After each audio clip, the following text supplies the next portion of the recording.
రాజధాని అమరావతి 5 ఏళ్ళలో పూర్తయిద్ది అంటారా? పూర్తయిద్దంటే వాళ్ళు శాఖం చేస్తున్నారు కదా, మరి చేసేవాడు అనుకోవాలిగా. గత ప్రభుత్వం ఏమైనా జరిగింది రాజధాని పనులు? ప్రభుత్వం ఆ ప్రభుత్వం ఏం జరగలేదు అసలు. మొక్క కూడా బేకలే ఆయన. మొక్క కూడా బేకలేదా? అసలు చేయనని అడిగాడా? చేయనన్నాడా? ఇక్కడ అన్ని చేస్తున్నారు మరి. క్రేన్లు అని బోన్లు అని అడిగిపోతే ఆ రోడ్డు మనకి చూసారు. అసలు రాజధాని అమరావతిని కన్స్ట్రక్షన్ కడుతున్నారా? బిల్డింగ్ కడుతున్నారు. నేను మొన్నటి పై నుండి వెళ్ళాలి, అన్ని కడుతున్నారు బాగా. ఎంత గ్రాఫిక్స్ అన్నారు వైసీపీ నాయకులు అందరూ? ఏదో చెబుతుంటారు అయ్యా, గిట్టినట్టు మాటలుగా మాట. నేనున్నాను తెలుగుదేశం పేరుతో మంచిదని చెబుతున్నాను, ఇంకొకడు ఉన్నాడు జగన్ పేరుతో మంచిది అంటాడు. అట్లా జగన్ గారు మాట్లాడతా మావిగాన్ అంటున్నారు. మావిగాన్ మీద మీ అభిప్రాయం ఏంటి? మచిలీపట్నం, విజయవాడ, గుంటూరు అభివృద్ధి చేస్తాను అన్నాడు. అలాగే చేస్తాడు. రైతులకి ఎవరికి చేయలే ఆయన చేయట్లేదా? ఏం చేసాడు?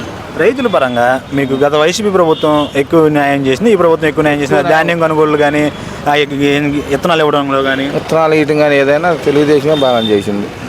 గత వైసీపీ ప్రభుత్వం లేదా? ఏం చేశారు చెప్పండి. పొలం అని చెబితే నేను దాన్ని కాలువలు శుభ్రం చేసామంటున్నారు. ఏం లేదని వస్తుంది. విత్తనాలు గిట్టుబాటు ధరలకి ఇచ్చామంటున్నారు. ఏమి ఇచ్చారు? మొక్కజొన్న పొత్తులు రైతులకు ఎవరికి ఇచ్చారు? రైతులు వస్తున్నారు అడగండి, ఎవరికి ఇచ్చారు? మరి లోకేష్ గారి పరిస్థితి మీ నియోజకవర్గంలో? ఆయనకి బ్రహ్మాండంగా చేస్తున్నాడు. పుడితే 10,000 ఇస్తున్నాడు, సత్తే 10,000 ఇస్తున్నాడు జనాన్ని అందరికి. అదే మంచిది కాదంట వీటిలో అట్లా. చాలా మంచిదనే చెప్పుకుంటుంది కాదయ్యా, చాలా మంచిది అయ్యా. ఏం అభివృద్ధి చేశాడు? ఎవడు నాచిపత్రి పోలు అయితే 50,000 ఇస్తున్నాడు, 2 లక్షలు అయితే 1,00,000 ఇస్తున్నాడు. అందరికి మా ఊళ్ళో అందరికి అట్టాకిచ్చుకో. మంచిది అంట అట్లా ఇటు మంచిది కదా మరి. లేనాడు బెక్కడు పోతాడు ఉంటాడు మరి, అది మంచిగా. ఇంకేం చేశారు మీకు లోకేష్ గారు? అన్ని మంచి పనులు చేస్తున్నాడు. లోకేష్ గారు రానంత వరకు మంగళగిరి నియోజకవర్గం అట్లా ఉంది బాబాయ్. లోకేష్ గారు వచ్చిన తర్వాత అట్లా ఉంది. మారలా మరి, దేశం మారినట్టు. మారిందా? దేశం మారినట్టే మారిందా? మారింది మరి, బ్రహ్మాండం చేస్తాడు. గత వైసీపీ ప్రభుత్వం ఎట్లా ఉంది? ఏం కదిలిచ్చాడు ఆయన కదిలిస్తే ఆయన కదిలిచ్చాడు. ఆర్కే గారు కూడా బాగా చేశాడు. ఆయన కూడా ఇది ఊరికి లైటింగ్ పెట్టాడు పల్లె సాయిబుల దానికి. ఆయన కూడా కొద్దిగా మంచి పనులు చేశాడు. పింఛన్లు ఇచ్చే వాళ్ళకి ఇయటం కానీ మంచి పనులు చేశాడు. ఆయన కూడా అందుబాటులో ఉన్నారు లోకేష్ గారు మీకు? మంగళగిరి ప్రజలకు అందుబాటులో.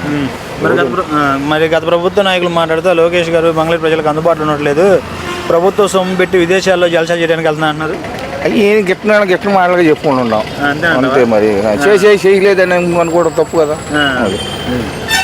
లోకేష్ గారు ఇప్పుడు విద్యాశాఖ మంత్రి అయ్యారు కదా, విద్యాశాఖ మంత్రి అయిన తర్వాత విద్యా వ్యవస్థ ఎలా ఉంది? గవర్నమెంట్ స్కూల్లో అన్ని ఇస్తున్నాడు కదా, పిల్లలకి డబ్బులు ఇస్తున్నాడా? చదువు ఎట్లా ఉంది? చదువు కూడా బ్రహ్మాండంగా ఉంది, బాగానే ఉంది. అందరూ ఇదివరకు కాలేజీలు పంపించేవాళ్ళు, ఇప్పుడు గవర్నమెంట్ స్కూళ్ళు పంపించుకుంటున్నారు.